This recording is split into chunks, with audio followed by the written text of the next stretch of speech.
Adjacent to the Sebascook River is a trail that follows along the bank of the river for a ways.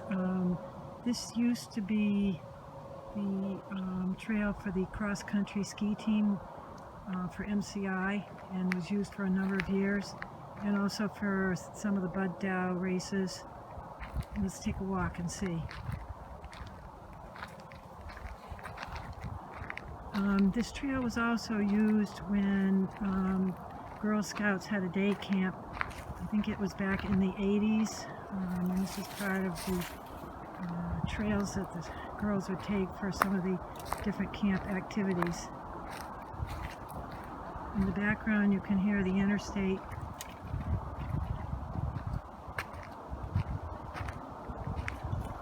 And this trail will bring you down quite near the water. And it would loop around and cross the road over by the golf course before coming back onto the land where the ski club is.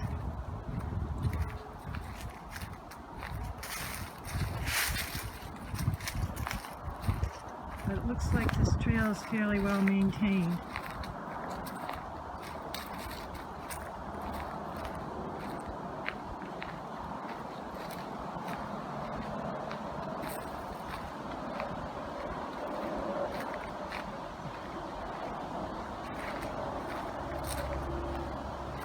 At least to the water area. And to our right would be what becomes Douglas Pond and the Sebascook River that leads up to Heartland. Okay, I don't know how well this is going to go from here on. It may be not as well defined. Okay, let's see what we can do with this.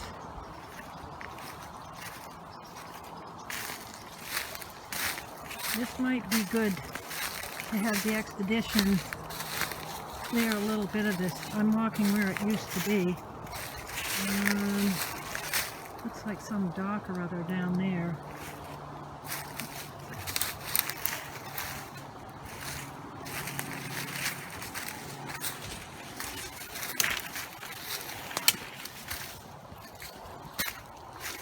And it does look like people have been here at some time or other.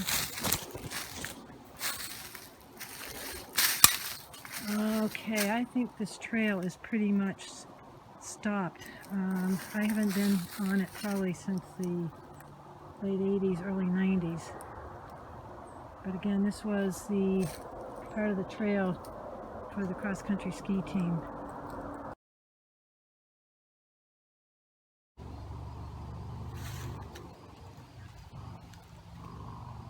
Over here to the right of the main slope is a trail that kind of cuts through the woods that kids take from the top. I'll shoot a few pictures when I get up at the top. But this is the lower end that I'm moving up toward the summit.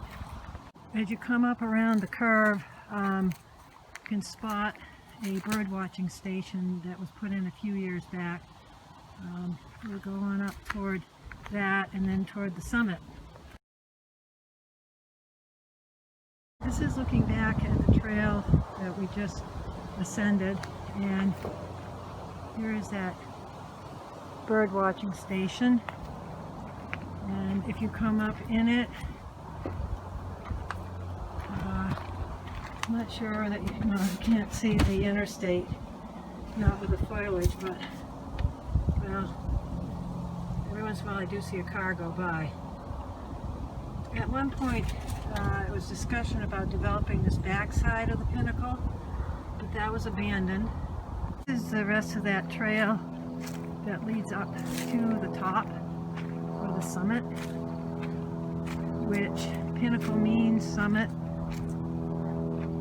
It was considered the highest point of land, and in the late 1800s, when the Pinnacle water system was put in, the tank was put up here because it was the highest point of land, so you would get the water pressure on coming up near the top of that, and you'll see the base.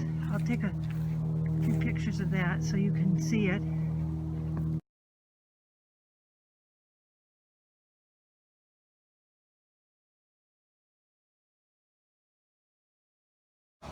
I'm scanning from left to right, and in the very far left corner you see the bird watching station that we just passed, and over this way is the main slope. I'll do a reading about that, about how the slope was started, but this was where skiing started in Pittsburgh, we're looking at right now. Down in the background is the main lodge. The little building to the right of it is the baby toe hut. And scanning over now to the top of the bowl and the ski jump land out. In this area that we're looking at right now, there had been a ski jump that was used in the 60s. It later was replaced part way mid down with a huge structure, and jumping was part of the Nordic events that MCI participated in. They were state champions, Class B. There was cross-country skiing, jumping, slalom, and downhill. Okay, I'm going to scan further here to here's the toe, where some of the magic happens. We are heading down now toward, I think the jump land out and the head wall. The head wall is the steepest part of the slopes up here. There used to be a trail off to my right called the Suicide Trail, which was a trail through the woods that kind of paralleled Heartland Avenue and then came back out toward the bunny slope.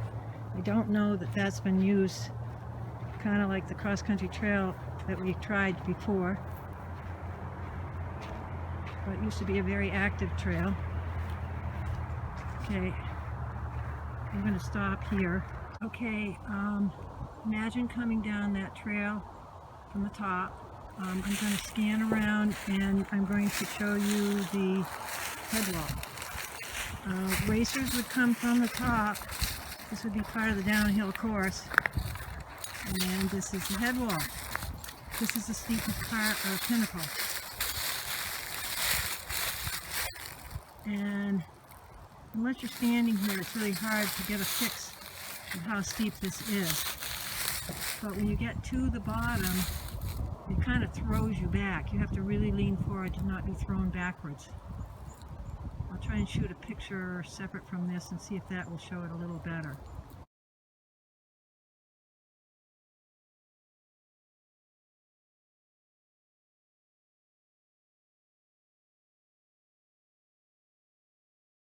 Looking back toward the top of the Pinnacle, folks would ski down off a trestle, run along the ground here and jump off this lip, and that would be the run out. That was the first jumping structure. Later years, a huge trestle was built kind of where I'm standing, and it would have been the same run out, which would have gone into what is now the bunny slope. There hasn't been jumping for decades and decades here. I'm not sure I can remember when that structure was torn down. Again, coming from the top, kids ski down the edge of the bowl, which is over near the toe line, or sometimes what they call jump the bowl. They'll jump off the lip here, and it doesn't show the concavity here. I'll try and get some other shots. And this is another run out, and then it would run down toward the hut. As you can see, there's a lot of rocks and gravel, and sand. Basically, the Pinnacle is part of a horseback, which is a band of sand that runs along the river and was deposited, I believe, during the glacial times. I imagine you folks are studying about that. But like I said, this is gravel and sand heap, actually. So this is our quote-unquote mountain, our Pinnacle. It's a hill of sand or a hill of gravel, but a very special one.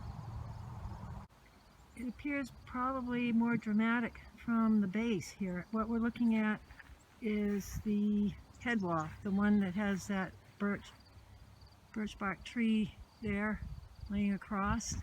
We'll go down here and try and look up and see if that gives us any kind of sense of its verticality.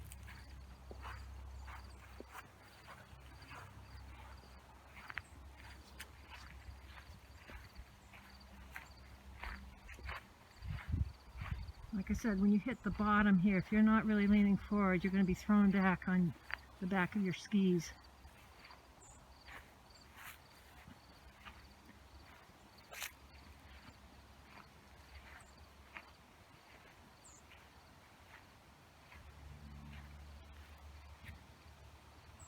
Okay, and this here is the run out for the jump, or was. And like I said, it would come out here, which is where we now have the bunny slope. Here at the back side of the hut is the skating rink. This was rehabilitated last year by a group, and there was a special reopening. This hadn't been functioning in years, and there's now the skating rink at Pinnacle Park. I believe it has its own face page, and this will be an area to watch in the winter.